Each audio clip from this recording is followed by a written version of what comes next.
Hi wrestling fans, welcome back to Wrestle Nights. Today we're diving head first into a fan favorite topic: wrestler who maybe, just maybe, weren't quite as legendary as they were pushed to be. That's right, it's a top 10 overrated wrestlers in WWE history countdown, and we're about to get ready to rumble with some surprising picks.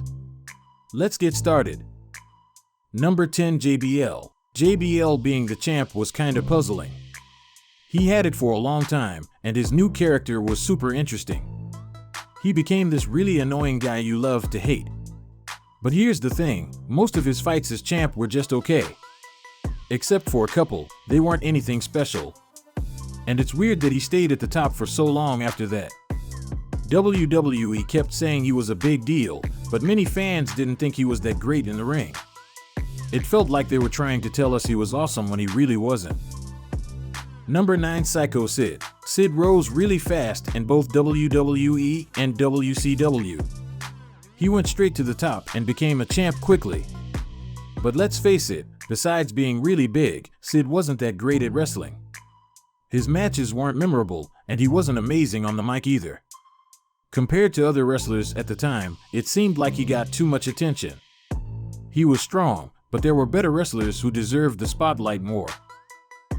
Number 8, The Miz. The Miz was a WWE champion, headlined WrestleMania, and some think he's one of the best intercontinental champions ever. As a bad guy in the middle of the card, he's really good at his job. But some people say he shouldn't have been in the top spot.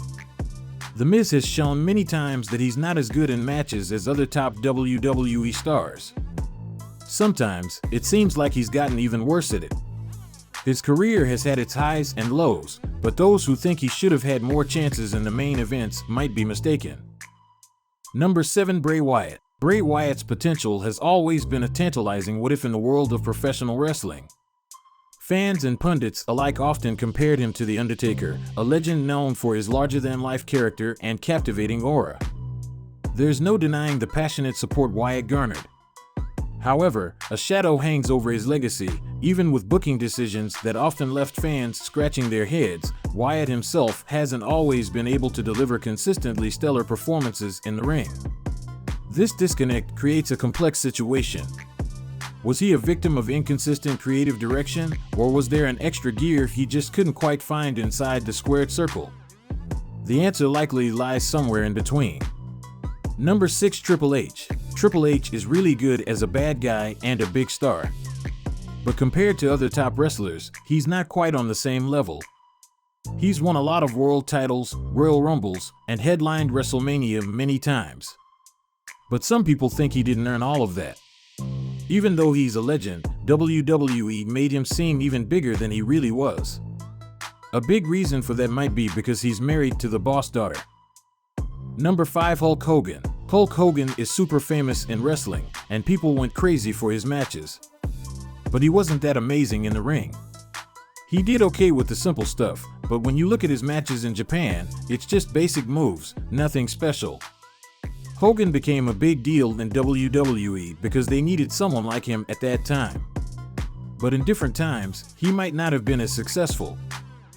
Number 4, Ultimate Warrior. The Ultimate Warrior seemed really special when he was at his best. But when you think about his skills as a wrestler, he wasn't that good.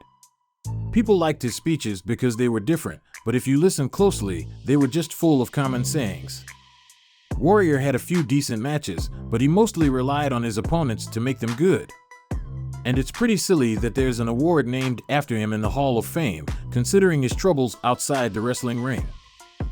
Number 3, Kevin Nash. Kevin Nash was really good at handling politics behind the scenes in wrestling. He got a lot of advantages because of it.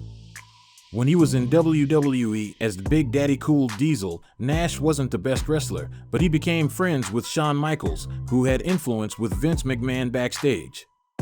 Nash's issue wasn't just that he was good at making connections, but that he used his power behind the scenes to boost his own career and keep other wrestlers he thought weren't as good as him from getting ahead. Number 2, Shane McMahon. Shane McMahon has done some cool stunts, especially in the Attitude Era. He was fun to watch as a bad guy getting beat up or as a wild good guy. But he wasn't really great at wrestling. When he came back in 2016, WWE treated him like a big deal even though he only wrestled sometimes. He had matches against top guys like The Undertaker, AJ Styles, Roman Reigns, and Kevin Owens because his dad, Vince McMahon, thought he could bring in fans. But honestly, Shane wasn't as awesome as WWE said he was. Number 1. Jade Cargill. Some people think Jade Cargill is given too much credit in AEW. They made her seem like a huge deal and like she couldn't be beaten. She won almost all of her matches, with a really high percentage, especially in singles matches.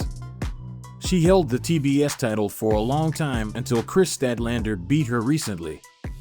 But even though she's doing well, Cargill is still new to wrestling. She hasn't had any really amazing matches yet, and she makes mistakes often. Plus, she's not great at talking on the microphone.